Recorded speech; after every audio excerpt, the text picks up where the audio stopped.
The Green Chambers, the traditional venue of budget presentations, was this year peaceful and filled to capacity. The serene atmosphere is a sharp contrast to what played out in last year's budget presentation. This year, the cordial relationship between the executive and the legislature plays out in a relaxed environment where lawmakers were not divided along lines of battle. At exactly 1:59 p.m., President Buhari arrives accompanied by his entourage, Secretary to the Government of the Federation, ministers and heads of government agencies and parastatals, the chairman of All Progressive Congress and other top government functionaries. In his opening remarks, the chairman of the National Assembly, Senator Ahmed Lawan, said all budget activities have been earmarked to commence in the months of this function, being the first in the 9th session of the National Assembly, makes it even more significant as both the legislature and the executive have demonstrated readiness and commitment to work together in order to pass the 2020 budget in a good and desirable time.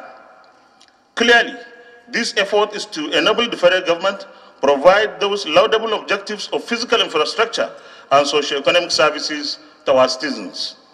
The public, as well as the private sectors, need a reliable budget cycle that is predictable and reliable for planning and execution of their fiscal and financial policies and programs.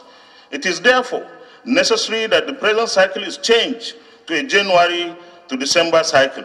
Fiscal consolidation, investment in critical infrastructure, private sector investment, development of policies and social investment programs are core areas of focus in the budget presentation. Which is designed to be a budget of A, fiscal consolidation to strengthen our macroeconomic environment, B, investing in critical infrastructure, human capital development, and enabling institutions, especially in key job-creating sectors.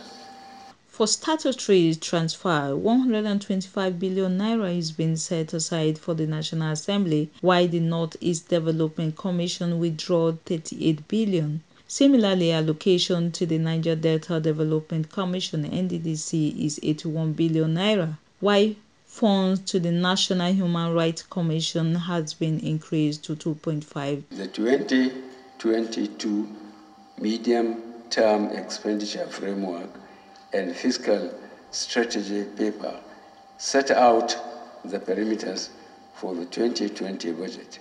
We have adopted a conservative oil price benchmark of 57 United States dollars per barrel, daily oil production of 2.18 million barrels per day, and an exchange rate of 305 naira for American dollar in 2020.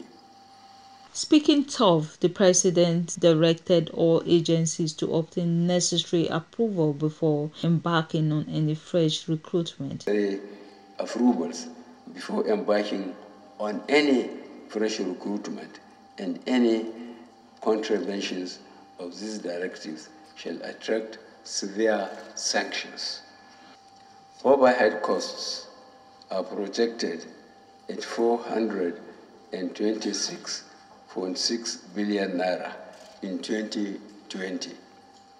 Additional provisions were made only for the newly created ministries.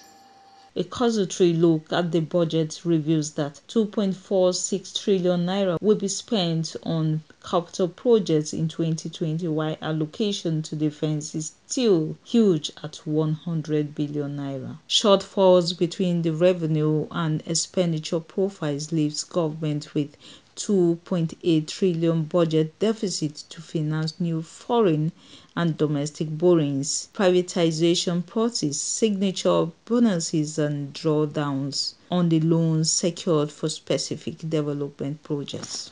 The deficit will be financed by new foreign and domestic borrowings, privatization proceeds, signature bonuses, and drawdowns on the loans secured for specific development projects. Nigeria remains committed to meeting its debt service obligations. Accordingly, we provided the sum of 2.45 trillion naira for debt service.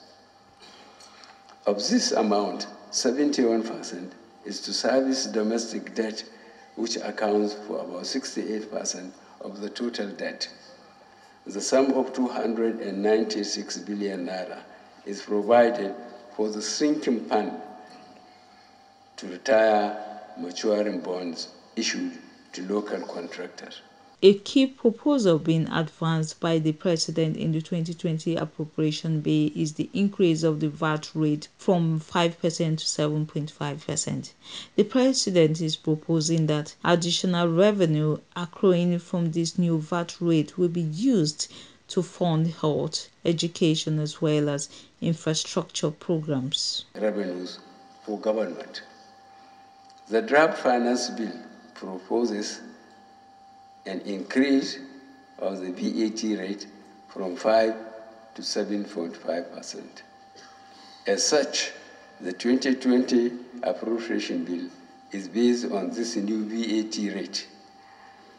The additional revenues will be used to fund health, education, and infrastructure programs.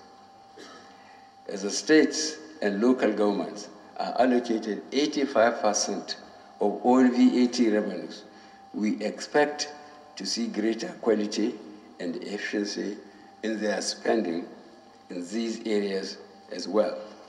In closing, Speaker of the House of Representatives Femi Gbajabiamila promised that the National Assembly will work closely with the executive arm of government to ensure the budget is implemented for the benefit of. We intend in this 9th Assembly to improve on these past imperfections and to leave a legacy of budgets that are enacted without rancor, implemented diligently, and that achieve the objectives of national development for which they are intended.